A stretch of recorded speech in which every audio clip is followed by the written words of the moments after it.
What up, y'all? Tim Z here, back at it again, like you can always expect. Know what I mean? And today, doing something different. Usually I do unboxings, but today, gonna be talking about an important topic in the EDC community. Is it better to buy a couple really expensive pieces of gear, in this case, knives, or a bunch of cheaper ones? All right. This might hit some nerves, all right, guys? So this is just my opinion, and you know what they say about opinions, all right? So let's get to it, all right? So when I first started collecting knives, I collected a lot of cheaper knives, you know, some of them $15, $12 even, $8 even, and $50, $100, 200. Now, this is the thing. If I'm spending a bunch of money on a bunch of knives, right, and I'm buying like 10 knives for $25, all right, then, that adds up. If I buy 13 knives at $25, I just spent $425, right? Wait, is my math right? Whatever. Anyways, so look, if I buy a Civivi Elementum, right, this knife is loved by the community, okay? What's the steel on this thing? S35VN, I believe. All right. How much was this? $80 around, I think. I can't remember. Was it 80?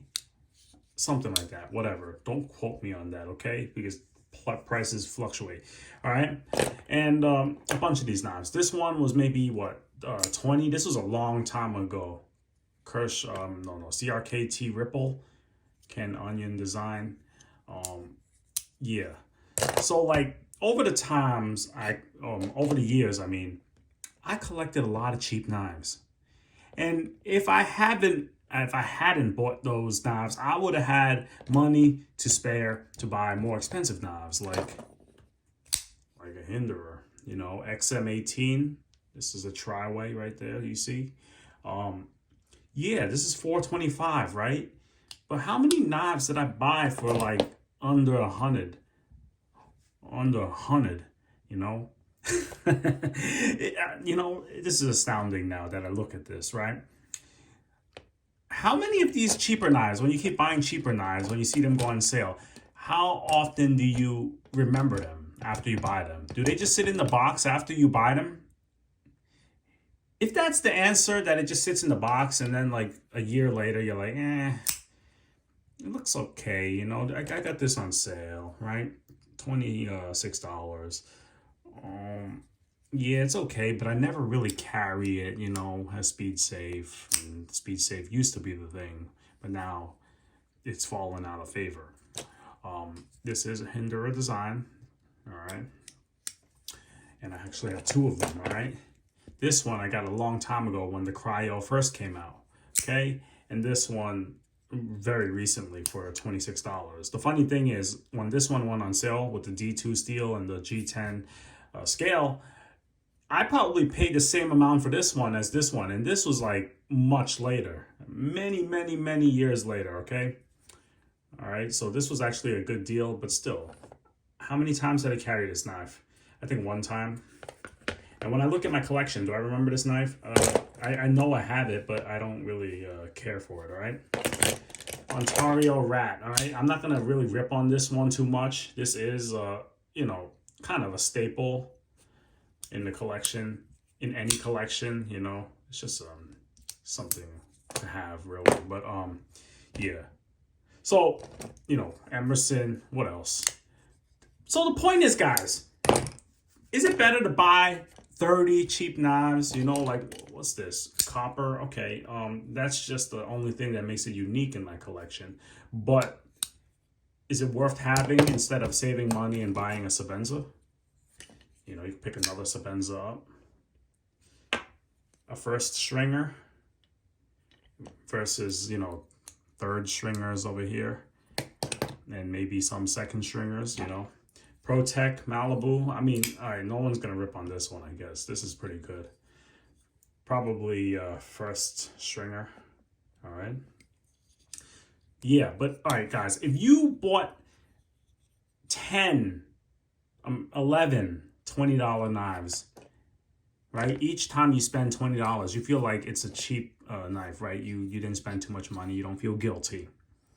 Versus putting $225 down one time for this knife. Would you rather have 10? All right, I know some of these are more expensive, like this bug out. Pretend these are all $20 knives. Would you rather have 10 of these knives? All right, 10 of these knives, or you want one $225 knife? How many pockets do you have, all right?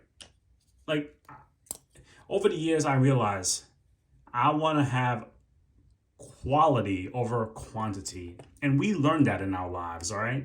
Very quickly, actually. Well, sometimes very slowly. It really depends. But nowadays, even like, I kind of like look at even Spyderco's and I'm like, I'm not really sure if I want to have buy a Spyderco for $150, I'm like, oh man, that could go towards a Hinderer or any other expensive knife, right? These add up definitely real quick. I got this in a trade. What's this? A Sage? Sage 2. I don't have much clearance here. Oh, damn it. Sage 2, titanium frame lock. That's pretty cool, right? I don't feel bad about having this one really, but you get the point. They add up. ZT, I got this used. Getting your gear used from trustworthy people, really worth it, guys. You can really save some money. I'm gonna get new hardware for this. You can really save some dough if you go used. And this guy called this thing a user. The blade looks fantastic. Only the hardware is worn out on this. All right. Then I got other pieces of gear like this bug out. I picked this up new, but it was on sale. All right. This is a second stringer to me now. For me nowadays, I think I don't want to touch any knife unless it's at least a second stringer, okay? Let me give you some examples of knives that might be on the borderline of second string, okay? Para 3, yeah, second string, okay? Really, it's a second stringer. Not bad, not too expensive, $140, I think, something like that. This is like a second stringer, okay? Yeah, maybe in the past that was like a first string knife, but 10 years has passed since then. This is like second string 0562, borderline first string because it's a ZT with great warranty, but you get the point. Smock, all right, acid stonewashed blade by Ethan Ruins EDC. Yeah, that kid, man, he is crazy. He likes to mod his stuff, all right? So, Bradley Alias. This was a Benchmade. This was made by a Benchmade. It was made by Benchmade. And this was considered the biggest alternative to the Sebenza. If you didn't want to spend $300 something, you bought this knife for I can't remember, maybe close to 200. This one's a lot smoother than the Sebenza ever will be, but that's not the point. But there is an important point to make here. If you try to beat around the bush and not buy the one you really wanted, you're going to end up buying the one you didn't want as much, plus the one you really wanted, all right? All right, guys. I don't think there's much more I need to say. My point is, I'd rather buy a bunch of first stringers like Hinderers, Sebenzas, Medfords, whatever. I don't care, whatever. Knives you guys want, Koenig Arius maybe. I'd rather spend that money a few times on a big piece, and it will make me not want to buy the cheaper knives, because the cheaper knives are gonna feel cheap when you hold on to that first stringer. All right, that's the point here, guys. Think about it. Maybe you want to skip buying all of the Civivis out there and the budget knives. Skip it 10 times and you can buy yourself one of these, all right? And I think it will be worth it. Yeah. All right, guys, don't want to make this video much longer.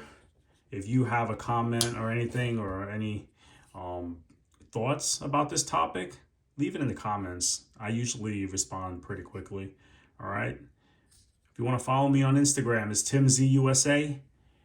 And until next time, stop buying shitters and stop buying first stringers. No more second strings, only first strings. All right. Yeah, I'm out.